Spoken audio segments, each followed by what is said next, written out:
Well, good morning, fellow Rotarians and members of the Rotary District 5360. Welcome to June. I can't believe how fast the Rotary year has flown by. It's been an awesome year.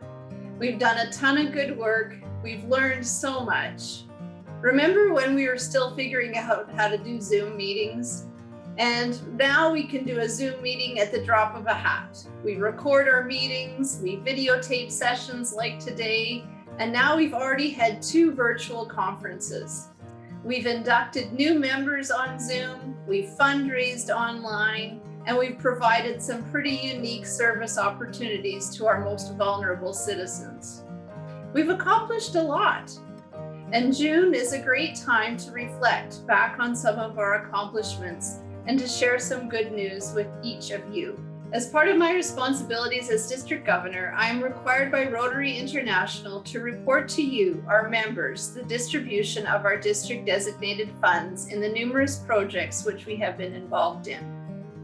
Each Rotary year that runs from July 1st to June the 30th, our district has an allocation of district designated funds which we use to support clubs in their grant applications the coming year. This figure changes every year as it is based on our foundation giving that was given 3 years prior. This process is clearly explained in our annual district grants seminar, which usually occurs in October. So if you're keen on Rotary math, if you're keen on the passion that we serve through our district and global projects, and if you're keen on having less stress in your clubs regarding fundraising, I would highly encourage you to participate in this year's grant seminar in October.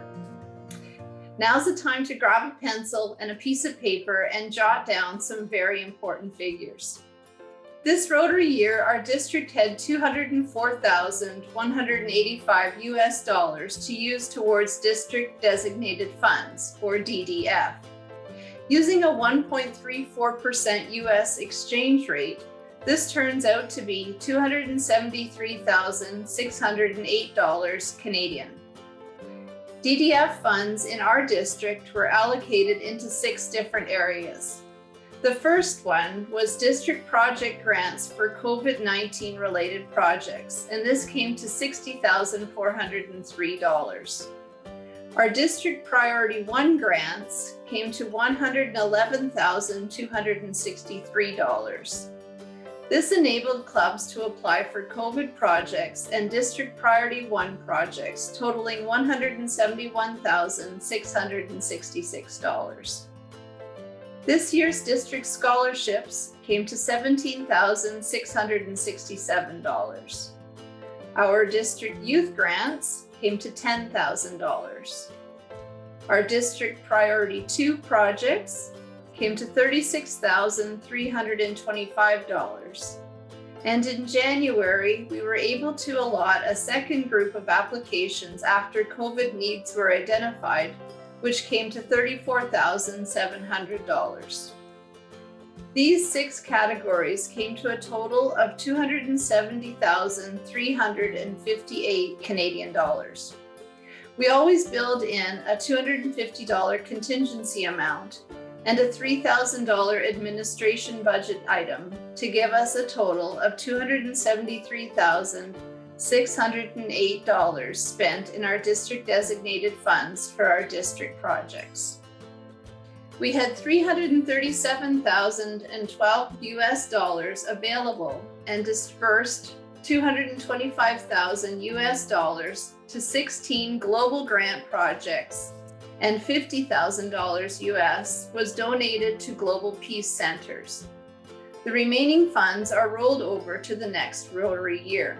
So, in total, the district received $447,340 plus $74,312, which was carried over from the previous year, plus an additional $19,545 from endowments for a grand total of $541,197.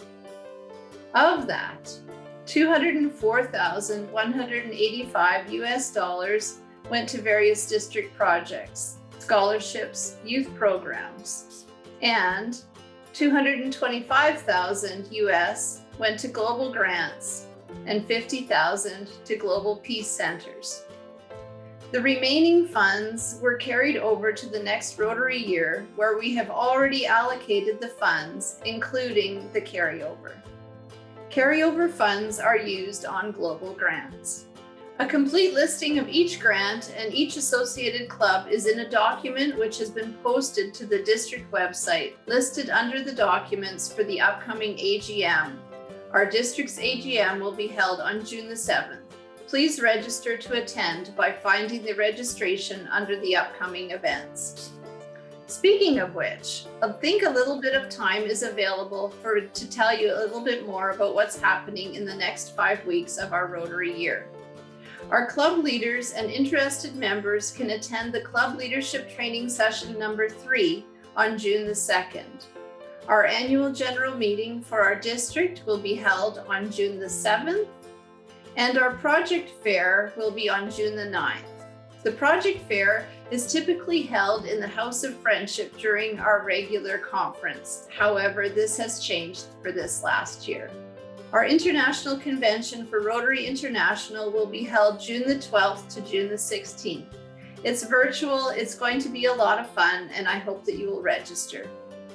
Our celebration club webinar will be on Wednesday, June the 16th. This is the night to put on our party hats and celebrate our year as it comes to an end and a new year begins. For our AGs, an AG forum is being held on June the 18th.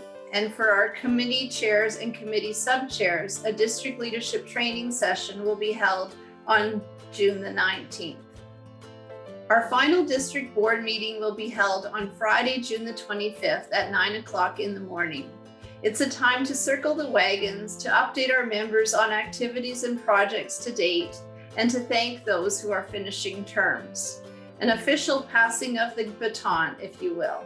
All Rotarians and members of our Rotary district are included in this board meeting, so you feel free to register online under the upcoming events. Thank you. It has been an amazing year, an amazing time to have these 12 videos produced and prepared for you. I would like to thank Jamie Moorhouse for his support, his organization, and helping me facilitate this as one of my dreams, to have a better communication package with each of you, the members of our district. Thank you all for your support. I look forward to seeing you on Wednesday, June the 16th, when we can celebrate together. For now, stay safe, stay well, and we'll see you on the 16th. Thank you all.